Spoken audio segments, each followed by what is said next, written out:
Students, इस video में हम सर्कुलेटरी सिस्टम के बारे में कुछ इंट्रोडक्टिव बातें करेंगे। सर्कुलेटरी सिस्टम का फंक्शन ये है कि ये बॉडी की ज़रूरियात को पूरा करती है, जैसे कि ये ट्रांसपोर्ट करती है ऑक्सीजन, न्यूट्रिएंट्स जैसे कि ग्लूकोज वगैरह। ये ट्रांसपोर्ट करती है जैसे वेस्ट प्रोडक्ट हो गई आपकी कार्बन डाइऑक्साइड वगैरह।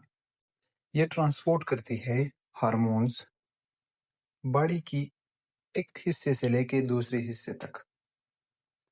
अगर हम जनरल में बात करें तो जो सर्कुलेटरी सिस्टम है, जो सर्कुलेशन है, ये सेल फ्लूइड्स के लिए बेस्ट एनवायरनमेंट प्रोवाइड करती है कि ये अपना बेहतर और नॉर्मल फंक्शन कर सके।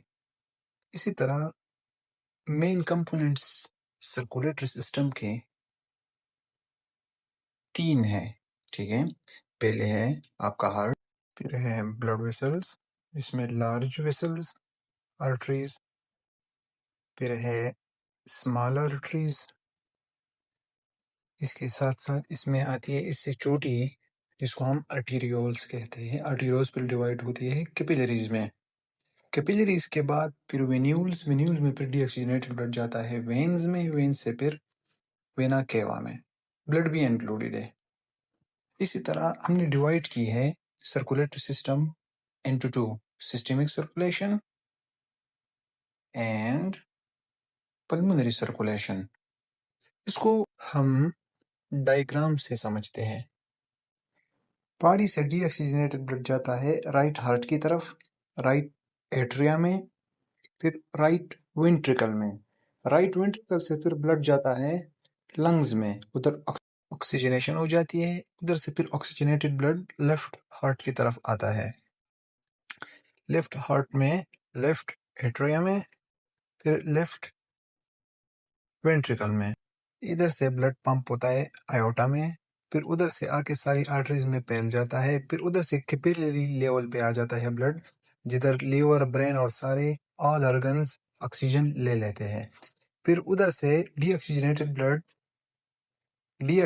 ब्लड वापस जाता है आपके राइट हार्ट की तरफ। अब देखें, जब लंग्स में ब्लड जाएगा उधर ऑक्सीजनेशन होगी, फिर ऑक्सीजनेटेड ब्लड आएगा, इसको हम कहते हैं पल्मोनरी सर्कुलेशन, ठीक है।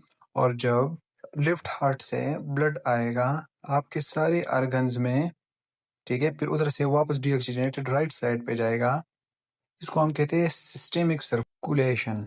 ये समझाने के लिए ड्रा किया है, ये एनाटॉमिकल सही डायग्राम नहीं है। नेक्स्ट 2 पॉइंट और है, वो ये है कि सिस्टेमिक सर्कुलेशन में सिस्टोलिक प्रेशर 120 mmHg होता है और डायस्टोलिक 80 mmHg होता है, जबकि पल्मोनरी सर्कुलेशन में सिस्टोलिक प्रेशर 25 और डायस्टोलिक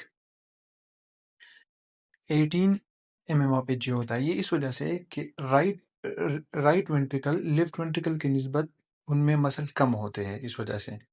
बट जितना ब्लड सिस्टेमिक सर्कुलेशन के थ्रू जाएगा उतना ही ब्लड पल्मोनरी सर्कुलेशन के थ्रू जाएगा। The amount of blood flowing through the systemic circulation is same as the pulmonary circulation.